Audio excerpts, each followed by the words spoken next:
This week, coming to you from Brian's Grill in beautiful Fairfax, Virginia. This is the Fairfax Sports Report. My name is Greg Wyszynski of the Connection Newspapers, and along with me this evening we have Dan Rubin of the fantastically named Examiner, and of course Joey Kamai and Jeff Graham, also of your Connection Newspapers. And boys, we have a lot to talk about tonight, but first of all, we have to get to the important stuff, which is to thank the people who make this show possible every single week of the year. We're talking about the underwriters, folks.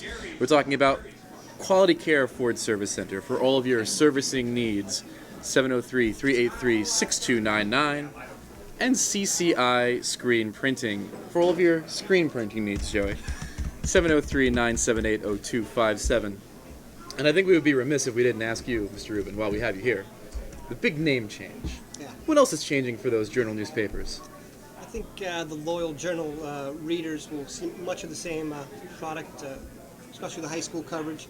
We're expanding a little bit, trying to raise the level of play, though. It should be interesting. February 1st, the name change will kick in for real, but I already had to change my voicemail, so it's official.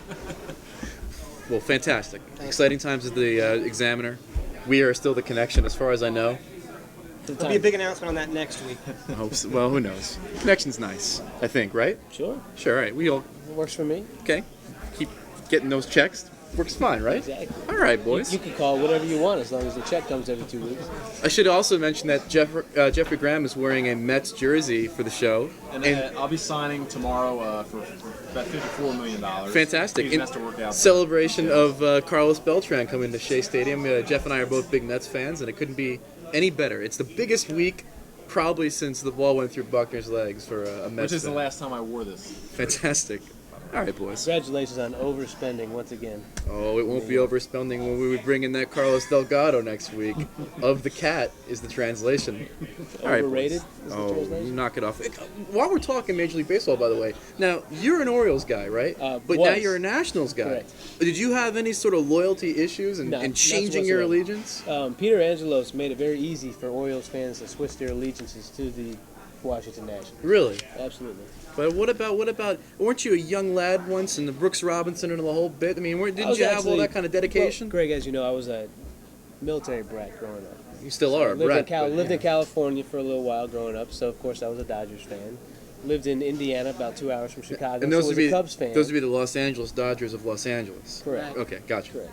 And then Cubs fan for a little while, came here, Orioles fan, so kind of a fair weather fan. Oh. Now we actually have a team right here in D.C., so you got to support them. There you go. And what sort of gear do you have kicking around for the Nationals? Looking for a hat, I have a sweatshirt, working on a jersey. Gotcha. We got to sign somebody where I can actually wear his jersey, though.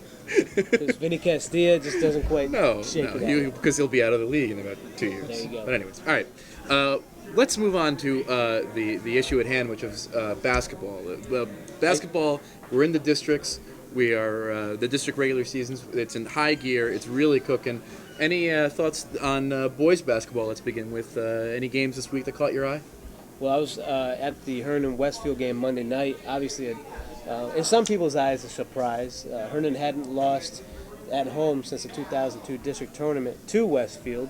The Bulldogs came in, took a 30-17 lead on Herndon in the first quarter. Herndon cuts it to 5, but then Westfield went back on a run, went up by 11 at halftime. And then the second half was really all Westfield pretty much against Scotty Reynolds. I mean, the guy had 35 points, but their second leading scorer, Nolan Gilly, who tends to disappear in some of these bigger games, pulled a disappearing act, got into some foul trouble, only had 5 points in the game. Larry Benyon was the only other Herndon player in double figures, but back to Westfield, 91-69 was the final score, and they did it with a balanced scoring attack. I believe they had 4 guys in double figures, another guy with 9, another guy with 8. Matt Hale is just a great team leader, and I think did a feature story on Maurice Hubbard today, 6'4" freshman, the son of the Washington Wizards assistant coach, and I think he's going to be a heck of a player. Dan, where would you put Westfield right now in the mix for the Northern Region Championship? I would rank them number 1 among Northern Region teams right now based on what they've done thus far. I don't think that if I had to pick right now who I think would win the Northern Region title, that's not my pick. But they, thus far, I think deserve to be the top-ranked Northern Region team thus far. They have a lot of pieces. If I had one concern about them, it's that they don't really have a go-to guy. Hale kind of serves as that. but he's more of an outside shooter. I think the reason they lost to Hernan the first time around was because Hernan down the stretch, once it got to about a minute, it was tied. They knew where the ball was going, and actually that became a big distraction. They ran a backdoor play for Larry Benyon and Brandon Maslar. But I think one thing is clear, that Scotty definitely needs some help. If anyone has been to their games and seen the scores, he's not forcing shots. He's just taking a lot of shots. Yeah. The other guys are not getting open, not demanding the ball, not really helping him out. But for Hernan and Westfield, I mean, I talked to both those coaches before. They may play 5 times this year. So they played in the Hubert Davis Tournament of Champions at Lake Braddock. Played now. They play another time in the district. I think most people expect them to play in the Concord District Championship game, and they may play in the region final. So I want to ask Jeff real quick. Are you you're obviously on the Westfield beat. You were there last year. Are you surprised how smooth the transition was from Coach McCaig to Coach Ewell? No, I mean, not particularly. Coach Ewell was the JV coach, so he was in the system. The JV, I think went undefeated the last 2 seasons. So I mean, he knows all the kids. They didn't graduate, a whole lot. The 2, best players that graduated were football players, Sean Glennon and Lewis Coram. So these kids have been in the system, and I'm not really surprised. Maybe a little bit surprised that Maurice Hubbard was able to step in, as a freshman and start. But Doug Ewell said right in the beginning, I'm getting calls, about this kid for college. I mean, and for him to be starting in year 1, that says a lot about his talent level. Gotcha. One of the reasons I think Westfield is so strong is because they played together as a team all summer. If you look at Hernan, just as an example, Scotty played for a travel AAU team. They were gone. Hayfield's players played for a lot of different AAU teams. Of the teams I think people would consider region contenders, Westfield played as a unit, and that's why they were so good in the summer. So they really have hit the ground running. I would agree that it's been a seamless transition. They look the best of any team in terms of execution. They hit a 3-pointer late in the game. They lost to Herndon, where they executed beautifully. They had a couple 3-point shots even to tie the game. So what they're running, they're getting open shots. I've been real impressed with them so far. And what a lot of coaches will tell you, that is, it's a marathon, not a sprint. A term that we often hear. And as you mentioned, Hernan and Westfield may play up to 5 times this year. By the time the postseason rolls around, I think some of these coaches, what you're going to see is the South Lakes, the Hernans, the Hayfields, they're going to have caught up chemistry-wise with the teams that play together over the summer. I think that's why some of these teams like Westfield play a little bit better early on if they played over the summer. But come the postseason, I think everybody's pretty much on the same page. Hey, and look no further than W.T. Woodson. I mean, you look at a team with fantastic chemistry that does sort of know each other off the court a little bit. I mean, undefeated right now, probably pulled the biggest upset in the region thus far last week against South Lakes, although, of course, South Lakes is missing 2 people. You're grimacing over there. What's up, Grimacy? I wouldn't have called that an upset. I was at that game. They were the better team. Would South Lakes be the better team if they were at full strength? That's a good question. It's hard to say. Partly because the guys who are missing for South Lakes, one of them is so young, and Julian Vaughn, you don't really know how they're going to play together. But this has always been a tournament sport so much in this region, because all you really have to do is get into the district tournament. Once you're in the district tournament, you got to win 1 game. You're in the region tournament. It's like, Hayfield had some early struggles, but they're back, ready to roll. I think come tournament time, you're going to see the same 4 or 5 teams battling for the Patriot Center. That's no slight to W.T. Woodson, but they really have not beaten, in my opinion, a top-tier team yet. I'll say this about Woodson, though. That you look for stories thus far this season. A guy like Nick Olivero, a guy who played with incredible expectations placed on him, unfairly last year because of his brother. Sure. And then he breaks his shooting hand in football season, and yet comes back 2 weeks into the basketball season and drops, I think, like 18 in his first game against Chantilly off the bench. And from then on, he's been averaging over 20 a game. I think he's been averaging about 16, but he's been averaging 20 recently in the district play. It's a good story. And it's good to see a talented kid like that not be sidelined for 2 months in the basketball season to get right back in the thick of things. Well, extremely tough kid. Yeah. He guarded Ryan Scott for about the second 3 quarters of that game, and he really shut him down. He's a tough kid. His brother was a tough kid.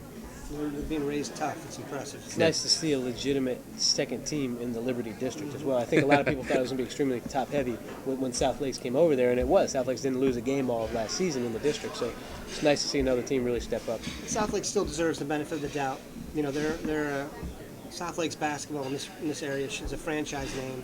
They've still not been beaten at full strength by anybody in the Liberty District in any game since they came over. So if someone beats them in the district tournament or beats them late in the season when they hit their stride, I think that'd be cause for celebration. No, and I know T.C. Williams isn't exactly the T.C. Williams that we've known and loved over the last couple of years this year. But what does it tell you about Hayfield to go into the Garden in front of a sold-out crowd and win that game last week? I mean, is that an indication that when push comes to shove, when the playoffs come, that team's going to just, reach the potential everybody thinks it's going to reach? If I had to pick who I thought would win the region tournament right now, I would pick Hayfield. That being said, they're inconsistent. They tend to play to the level of their opponents. And people forget this last year. In the first round of the region tournament, they were an in-and-out three-point away from losing to Yorktown. Right. Who was probably the 16th best team of 16 in the region tournament, no offense. If they put it together, if their players are all there come the end of the season and they're playing well, I would take Hayfield. They're battle tested. They have the most pieces. They have size. They have three-pointers. Plus, the guys have played in so many playoff games by this point. Right. I think they're the team to beat. That being said, if you catch them on a night they don't want to play and you play well, there's a chance to knock them off. Edison's beat. I mean, they lost to two national district teams before Christmas. Consecutively. And you're lucky the Earth didn't rotate off its axis in that. So. Hey, let's take a look at some scores from some recent games in the Northern Region in boys basketball. Thomas Jefferson 47-44 over Chantilly. Now, didn't someone recently hear that Ed Grimm should get some props for the effort? Kevin Weirin, the coach at Marshall, said that Ed Grimm just deserves a heck of a hand for what he's done with it. He says, talent-wise, Jefferson just doesn't really have much of anything this year, and to pull off a win over a Chantilly team who's got a couple players was a heck of an accomplishment. And granted, let's take it with a grain of salt. Jefferson's only won, I think, 3 games all year, but Ed Grimm, year in and year out, just does a fantastic job getting Jefferson to be a competitive team, getting them in the regional tournament every once in a while. And they sneak up on somebody every year. Kevin Weirin, by the way, a former Ed Grimm assistant, we might add. Sure. So that's a little blow. Jefferson's also really smart. Yeah. I've known. Disciplined, and people don't expect much out of him. Right. And Chantilly was just coming off a big win over Oakton and former coach Chris Duke, so I mean they probably take Jefferson lightly and then they get beat. We talked about that Westfield Hernan game. Annandale 72-71 overtime over Oakton, and that was a pretty big win for the Adams there. Well, you look at that score and you think, okay, upset, but then you look at their records and Annandale's off to a pretty good start, 85. Oakton struggling their first year under Dukes. A Patriot District team beating a Concord District team. Some might say the Concord might be a little bit down a little this year. I mean, usually a very competitive district. Annandale has a real good big guy in Lath Mansour, so it's always nice to start with a good 6'5" post guy. And I'm sure their coach would tell you that they probably benefited from playing in that tournament down at Wakefield over the break. I mean, that was a very competitive tournament, and they were the only other Northern Region team besides the host team to be in that tournament. Falls Church 64-63. Obviously, WNL is going sort of through a transition year. And Marshall, 66-60 over Fairfax. Speaking of Kevin Weirin, Alex Sheck, a senior forward, as Weirin says, he's got a bunch of 6'5", 6-footers on his team. He's a very undersized team, but Alex Sheck had a career-high 28 points in this game. Really done a phenomenal job coming on. He's played in the shadow of some good players over at Marshall, the Crizzo Washington, the Kwame Sifos, in the past few years, but really kind of stepped up this year and done a good job. And Marshall's off to a pretty decent start themselves. I believe 4-1 in the district now. They get Woodson on Friday, and then Woodson plays Fairfax on Tuesday in a boys-girls doubleheader game at Fairfax. And I'm looking forward to seeing Woodson's post players, what they do against Skolnitsky and the other big kid for Fairfax, and what sort of matchup that'll produce. So let's talk a little bit about girls basketball. Obviously, this is a hotbed for such things. And West Springfield last night, Tuesday night, loses to Hayfield. Springfield now 2-2 in the Patriot District, which is pretty shocking if you think about recent history as far as undefeated seasons and things like that. They've lost to Braddock and they've lost to Hayfield. Now, Braddock is undefeated right now in the Patriot. You mean overall, right? Braddock undefeated right now in the Patriot and looking very good. What are some of the other girls basketball teams in the area that you kind of caught your eye as we've gone through the season? Well, getting back to Springfield real quick, they've lost how many games now? 4 in the region. They hadn't come before that. I believe it was Edison that beat them first. They hadn't lost a regular season game to a region opponent in something like 57 games. So granted, you take a look at the girls that they lost and the points they lost off last year's region championship team. It's kind of understandable. And I think Bill Gibson, sometimes the expectations are a little bit too high that he win, 25, 30 games every single season. Laura Haskins had never lost to a team in the region in a game she played in until this year, and she's a senior. So, a down year for West Springfield. It's the first one in probably 6 or 7 years, but a down year for them. They're still going to win 18 games and be a team nobody wants to play in the region tournament. Exactly, and probably challenge for the regional title. It's sort of like you said, Joey. You expect that team to snap back every single time they graduate people, because we've seen it happen year after year. They graduate someone, you're like, how are they going to react? And then they come back and win the region. Right. This year, it looks like it's taken them a little bit longer to snap back, but you got to wonder if, when it comes to the district, when it comes to the regional, whether they're going to be ready to go. As far as the other teams, you've got to look at Woodson, the way they're playing right now. Westfield's starting to play a little bit better, and they get Jessica Honesty back here in the next couple of weeks. Madison, the defending Liberty District champs, had Woodson on the ropes last night. We're up, I believe, by 7 at halftime.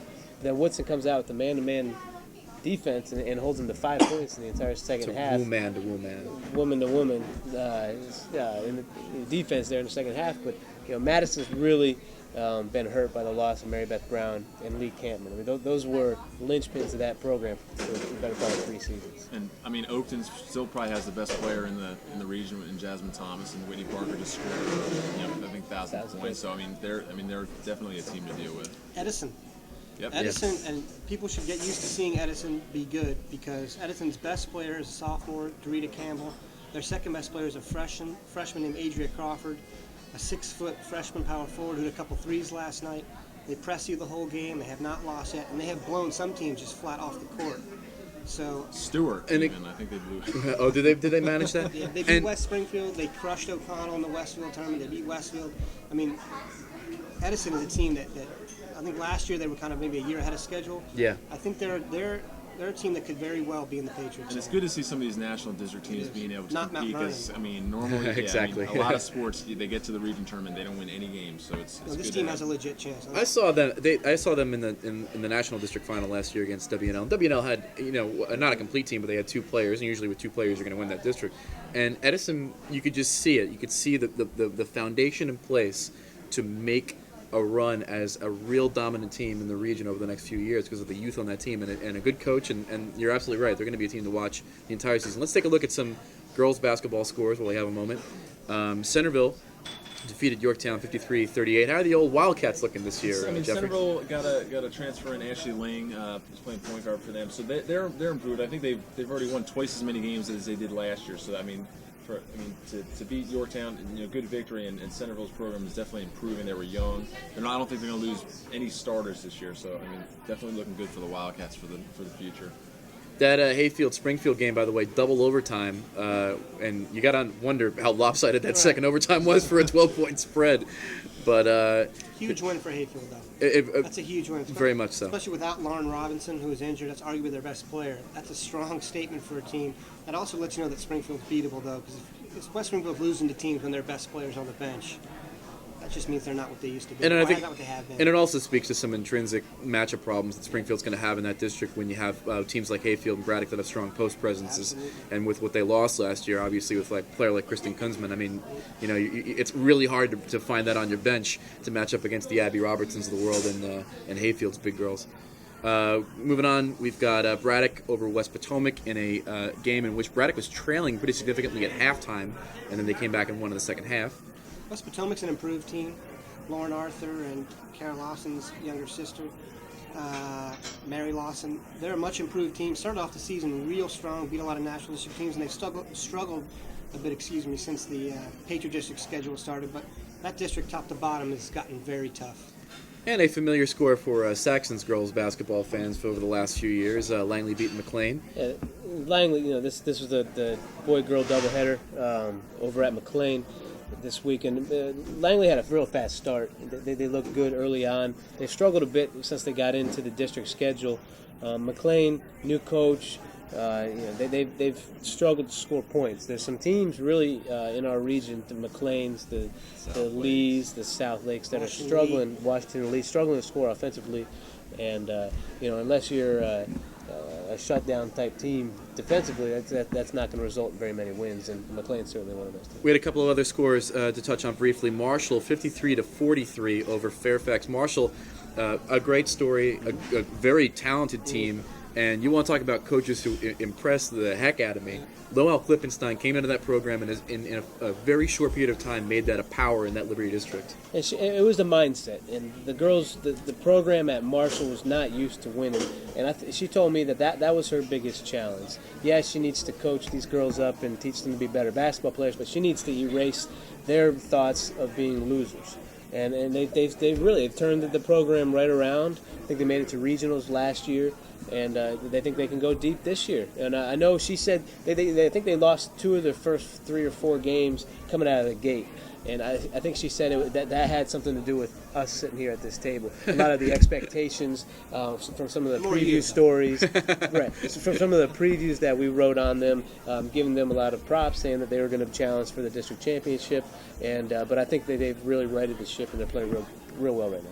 And they have players, and it's not smoke and mirrors. Anna Stagg and Amanda Brown. Yep. They had a lot of 5 starters back. So And anytime you have 5 starters back, I don't care how you would year before, you have a real good shot. Nancy Melnick, the coach at Fairfax, is now an assistant athletic director of that school. You have to wonder if maybe this is her last year with the program, being that she's trying to maybe transition to an administrative role.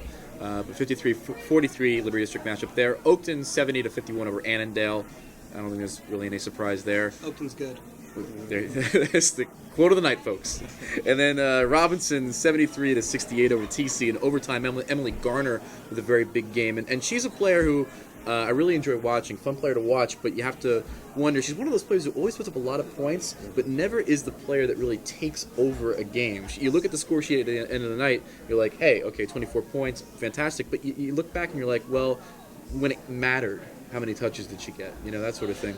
22 points, 11 boards a game, though. You'll take that. Take that every night. Right.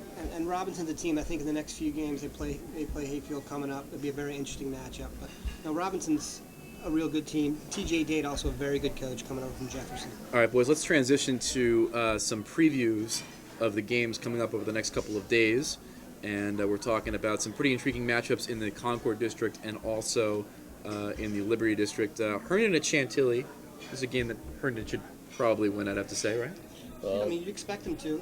The hangover effect, you never know about that. And also, Chantilly's obviously going to be raring to go after losing to Jefferson, so there's no easy games in the Chantilly always plays well at home. They're 5-8 right now, so that's not where they want to be. But I mean, for Herndon to lose to Westfield, probably not the worst loss in the world. Herndon seems like the last couple of years fights so hard to play well in the regular season that maybe at the by tournament time they're a little bit fatigued. But I mean, so to lose that one, not too bad. I mean, I expect them to take the Chargers pretty easily. Scotty Reynolds in that loss to Westfield didn't sit down.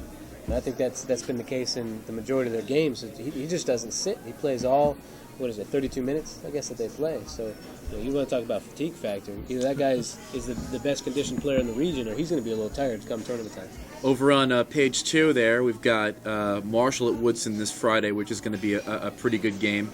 Then you've got, Robinson is in a bit of a struggle this year, aren't they? Secondary school, 1 win. And then you've got, and It's not good. Not very good. And then you've got the big city battle on the 14th, WNL in Yorktown. Let's take a look at some girls basketball matchups coming up this week. A couple of interesting ones. You've got Hayfield at Robinson, which should just be a big test for the Rams. Hayfield is going to be sky high, obviously, coming off the win on Tuesday. Lee at Langley is always a competitive game, although I don't know how competitive it'll be this year. What else, boys? You got anything South Lakes else? McLean, I think whoever scores 30 in that game could win. The good thing about the McLean South Lakes game is that somebody does have to win the game, so that's a good thing. Woodson at Marshall on the girls' side on page 2. That's kind of interesting game. And then That's a huge game. That's going to be big. Yeah, it's a big time game, and Marshall's trying to make a statement. Been playing real well, but Woodson, they've done a phenomenal job. Hillary Huffman and the other post player there, the name slips my mind, but they've done a great job replacing Julia Sheffield, who I thought was an underrated player last year for them. Very well. Woodson always strikes me as being a very well-coached team. Renee DeVarney, the offense is very crisp. They tend to really exploit matchups on the other team very well, and they have a lot of pieces. Veteran point guard and a go-to scorer in Adriana Lemaitre. So they're in good she's shape. an X They're in real factor. good shape. But Noelle Klippenstein said she's kind of an invisible player. She said she'll look out and she'll say, "Where'd she go?" Next thing you know, she's laying the ball in. So she's very silky. That's the next thing you know. Silky, huh? That's a good adjective, my friend. Thank you. Like a walking thesaurus. Ashley McCulloch's on Woodson, so I think that just puts them. Well, Ashley McCulloch, I believe, has been on every Woodson team She's for the actually last going to be 10 athletic years. director next year. I think she's won about 20 titles too. I just hope she can get from the diving championships to the wrestling meet to the basketball game come tournament time, because that's going to be a heck of a trip. While we have a moment, we're going to talk about football in a second, but let's just take a moment to preview some of the stuff coming up on the Fairfax Sports Network and Cox Channel 35. We're talking, of course, about the FSN Cox Communications High School Game of the Week, the Fairfax Rebels at the Madison Warhawks. That's a boys basketball contest. Saturdays at 6 on Cox 35. It repeats every day, 5 a.m. and 6 p.m. And the Fairfax Sports Report, that's this show. Next week, basketball, wrestling, swim dive, ice hockey, and more. And the and more, of course, is girls gymnastics, because it's the only thing they haven't mentioned. Or New York Mets signings. There you go. Or basketball. Next week, we'll be at the Vienna Inn on Maple Avenue. It's Route 123 in Vienna, so come on down and check us out. That's the Vienna Inn. Great chili Maple dogs. Avenue. Fantastic cuisine. in Vienna. In Vienna. That's why they call it the Vienna Inn. Fairfax Sports Network on the web, www.fairfaxsportsnetwork.com for all of your airtimes, tape orders, general information, and, of course, photos of our own Joey Kamide. And I want to thank our underwriters, Quality Care Ford Service Center, servicing all makes and models, 703-383-6299, and of course CCI Screen Printing, Jeff, for all of your screen printing needs, 703-978-0257. Boys, the 2005 varsity football schedule came out real briefly, because we don't got a lot of time. Because there's 31 teams in the region this year, everybody gets a bye week. Hayfield's bye week is in the last week of the season. A lot of people have bye weeks in the first week of the season. If you had a football team, where would you want your bye to be? Well, you can look at it as everybody has a bye week, or 14, half the teams start the week early. Some Right. of these teams play 10 games in a row. They don't necessarily have the bye week. That's true. In the middle. If I'm a coach, obviously you want your bye week either two times, either right after your fifth game or right before you start your district schedule. That's You when- wouldn't want it in week, November 4th, the second to last week of the season? No, No? because then you're playing 9 games. You have a couple weeks off to play one game, and if your team is 1-9 or 1-8 going into that last game, you realize you have 2 weeks to prepare for a last game, even though you're only 1-8. You don't have anything to really prepare for. Why would you need 2 weeks to prepare for it? If you're in a different, I think it's a good point. You make a good argument. I think it depends on where you are playoff wise. Right. If you got one game left and you need to win it, I think a week off the week That's before good. where you can scout and all that kind of stuff. the biggest bye I believe on there is I believe Robinson has a bye before playing Centerville. Mark Bendorf gets 2 weeks to prepare for Mike Skinner's Wildcats. Well, we got to say bye, because we're out of time. So bye-bye, everybody. And thanks for watching the Fairfax Sports Report.